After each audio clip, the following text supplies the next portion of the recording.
Hello everyone and welcome back. So today I am going to be going through my travel makeup bag, a bit of a travel checklist, the kind of ultimate guide for packing your travel makeup bag, what you need or what I think you need, and the best ways to save space but still kind of have everything that you need.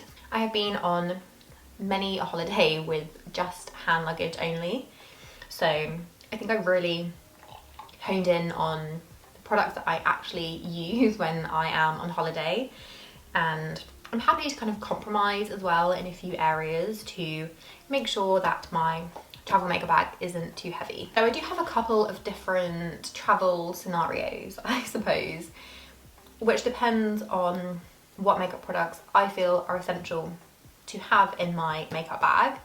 So the first one would be a city break, 3-4 days. You might not be traveling in the height of summer, so it might not be super warm. In those instances, I do want to try and mimic, excuse you, madam. For those trips, I do like to try and mimic my normal everyday makeup routine as best as possible, because we might be going out for lunch, just wandering around.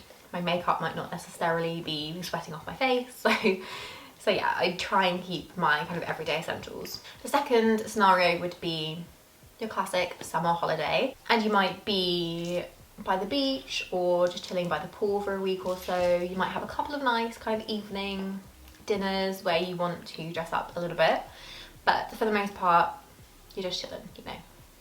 So those are the two different types of holidays, I guess, that may influence your travel makeup bag and what you want to pack. So as I said, I do try and travel with hand luggage only where possible. I hate like lugging around excess bags and a huge suitcase. I just find it a bit of a faff, especially if we're getting like the train to the airport or something like that. I don't want to have a massive huge bag that I have to lug around with me. I just find it really annoying. So I always pack a small kind of clear bag. I think you have to by law, although I think some of the standards are kind of changing for what liquids and stuff you can pack, but I've never had any issues with this small acrylic case. I think I got this from Boots like literally years ago. I have put some powder products in here, which I wouldn't put in my liquids bag necessarily because I do want to save as much space as possible. Also considering I haven't got skincare or anything in here. So yeah, my powder products I will take out just so I've got room to put my skincare and stuff like that in here as well. And then also, you know, I do tend to travel with my other half, and he does not have as many products as I do. So I will inevitably end up stealing a bit of his liquids bag as well. Just for like, you know, deodorant and stuff like that. But I feel like it's a bit bulkier and just takes up too much of my precious space for my precious makeup and skincare.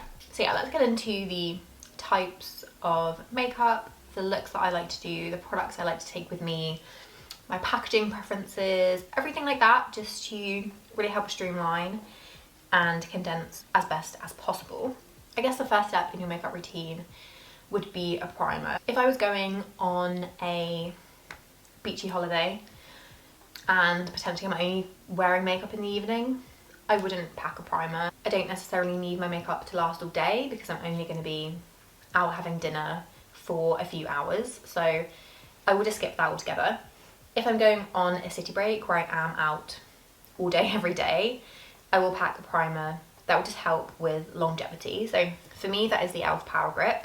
This is also in a squeezy tube. It's very travel friendly. It doesn't leak or anything like that. It's not heavy. If you do want a primer, if that is important to you, find one that's in a squeezy tube. Find one that isn't in like a glass bottle. I did in my last video review the new Maybelline Super Bounce Serum Primer, which is similar in theory to the Power Grip from e.l.f. It's in a glass container, so for me that's just too impractical and too heavy to travel with. Something like this is absolutely perfect. If you're happy using your SPF and a good moisturiser as a primer, I would say just skip the primer altogether, save some room for some other products that you might want to take with you. So I think base products is where I compromise the most. I never take a foundation with me on holiday.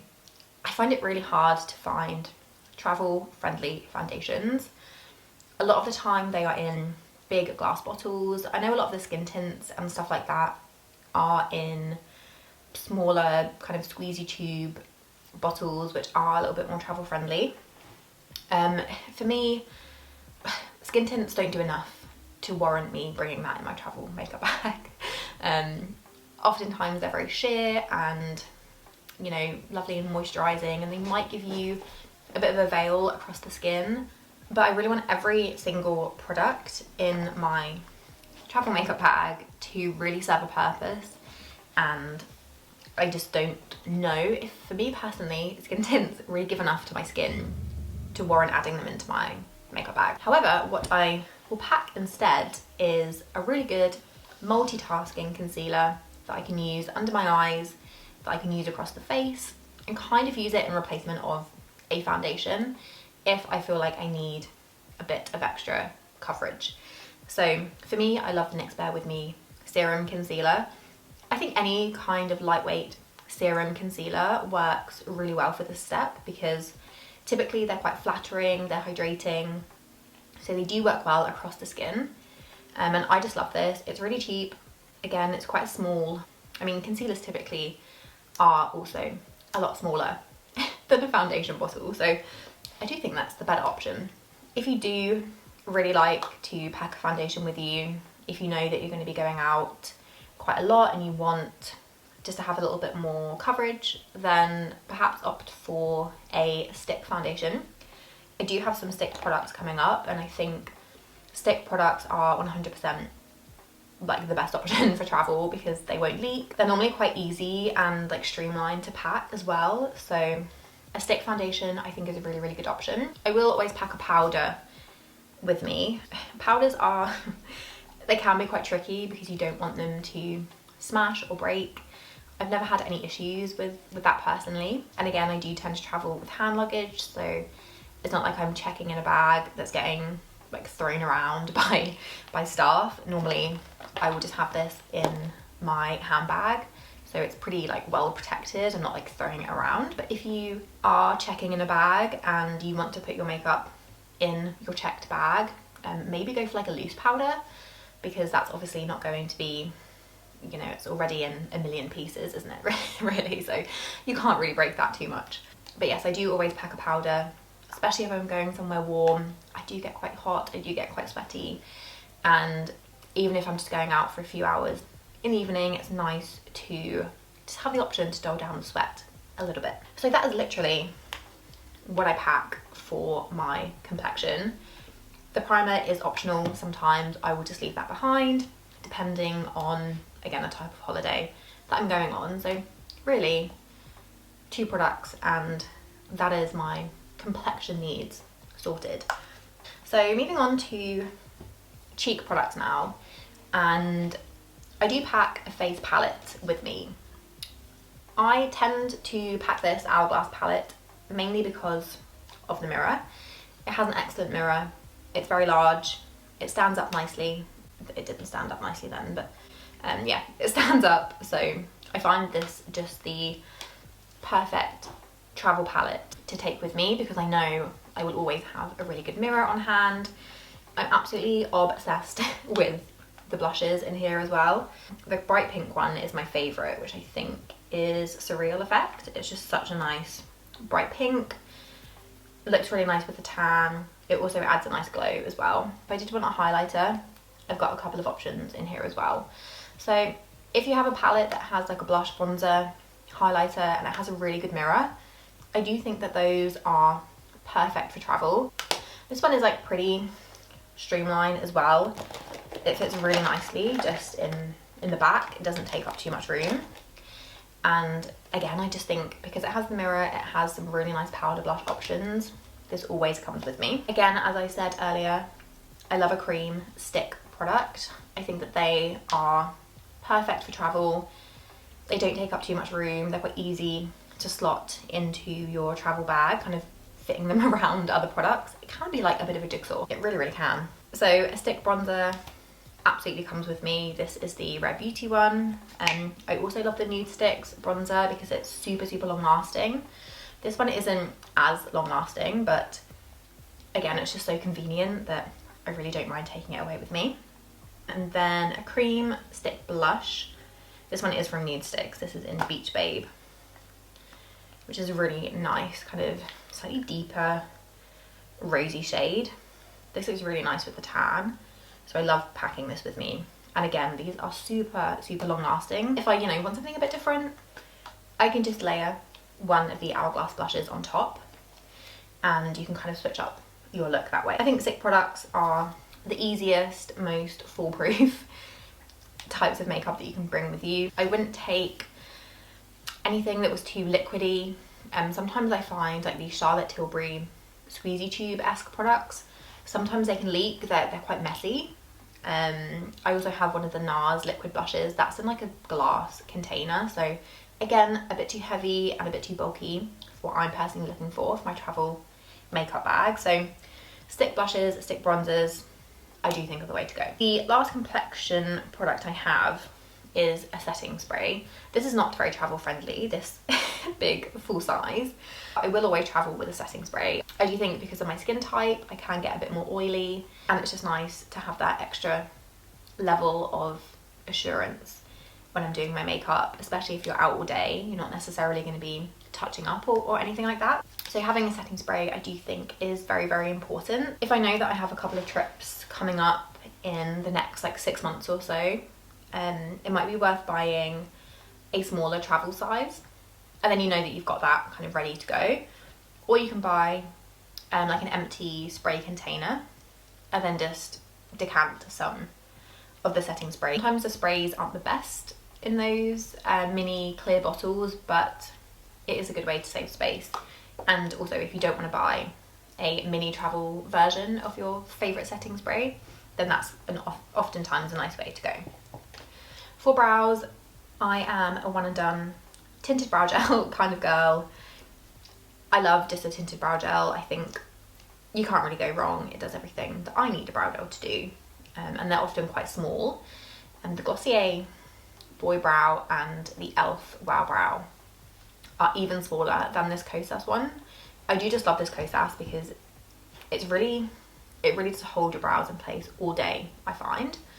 It's a very long lasting product. It doesn't come off easily if you're like sweating or anything like that. But yeah, any small tinted brow gel, they're pretty small and nimble. So I do think that is a good option if you're happy to just have one brow product. I would recommend going the tinted brow route. So for eyes, I don't really do a lot of eyeshadow at all if I am going on holiday. I don't want to take a big eyeshadow palette with me. And yeah, I just find that even if I take a smaller eyeshadow palette, I don't really ever use it. So I will normally just take with me a cream eyeshadow that I can use during the day or in the evening. If I'm going on a summer holiday where I'm at the beach, or if we're, I don't know, having like a day trip somewhere and it's really hot, 9 times out of 10, actually no, 10 times out of 10, I'm wearing sunglasses. I'm gonna be hot, I'm not really gonna be able to see my eyes anyway, so I'm not gonna wear mascara. I don't really wear eyeliner or eyeshadow or anything. I don't put anything on my eyes because I just think, what's the point? Either I'll get hot and sweaty and my mascara might smudge, or as I said, I'm wearing my sunglasses all the time anyway, so no one's gonna see. But I do like to take a bronzy cream eyeshadow. This is the Charlotte Tilbury Oyster Pearl, which I just got all over my nail. And this is actually what I have on today, just with some mascara. This is a really nice day-to-day shadow. You can also build it up for the evening. It kind of works well. It's very versatile in that sense.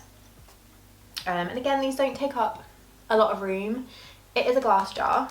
I think this is the only like slightly heavier product that I would take with me, and I'm not taking an eyeshadow palette or anything like that. So if I just have a really nice one and done versatile cream shadow, I am more than happy with that. And then mascara, whatever mascara you like to travel with, you might opt for a waterproof version. I will just use whatever daily mascara I'm using at the time. So at the moment I've got my e.l.f. Lash and Roll on the go. You can get like a mini mascara, but I don't know, I don't find, I always have room to add in just my full size mascara tube. So that's what I tend to do. I don't find that they take up too much room, but if you do have a mini and you would prefer to travel with that, then that is obviously gonna save you a tiny bit of space. So moving on to lips. I think this is where I struggle to really streamline. Luckily lip liners don't take up a lot of room. So I normally add in a couple of lip liners, like a nude option, and then something a bit different. So I mean, this one from NYX in Leon is still nude, but it's a bit of a warmer, kind of deeper shade. It's the top one there. So it's like a bit of a warmer, slightly deeper shade. It looks really nice if you've got like bronze skin, and then you can add that warm lip. I think that always looks really nice.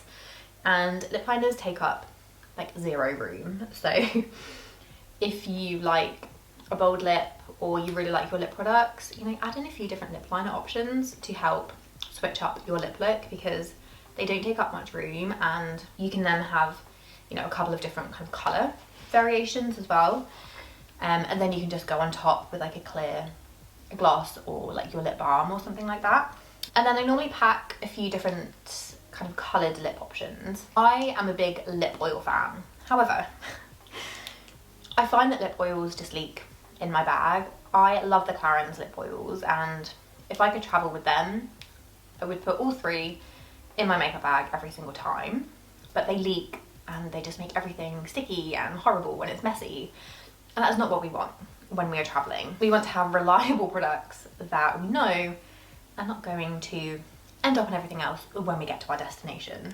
So I am a big fan actually of just a traditional bullet lipstick. Again, they're not going to leak, it's pretty foolproof. And I often find actually that I don't even need to put these in my liquids bag. They don't often get flagged, so I often just put a couple of additional options and just throw them in my handbag. I will also pack like a little kind of tinted balm.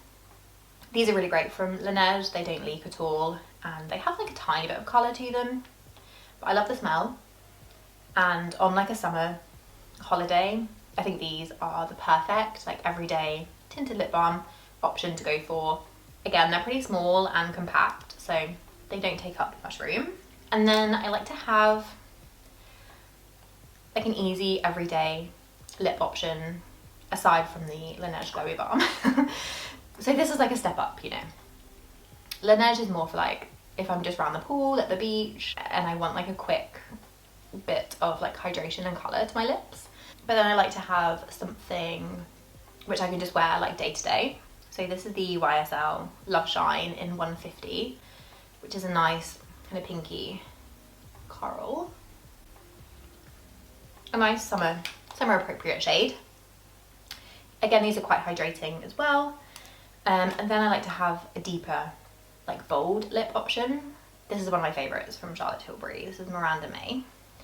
It's a lovely bright pink.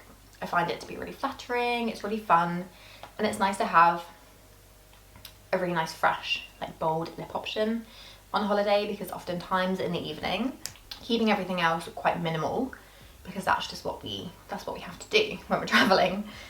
It's nice to have a bold lip option that kind of makes it look like you have done like a full face of makeup, but really you haven't.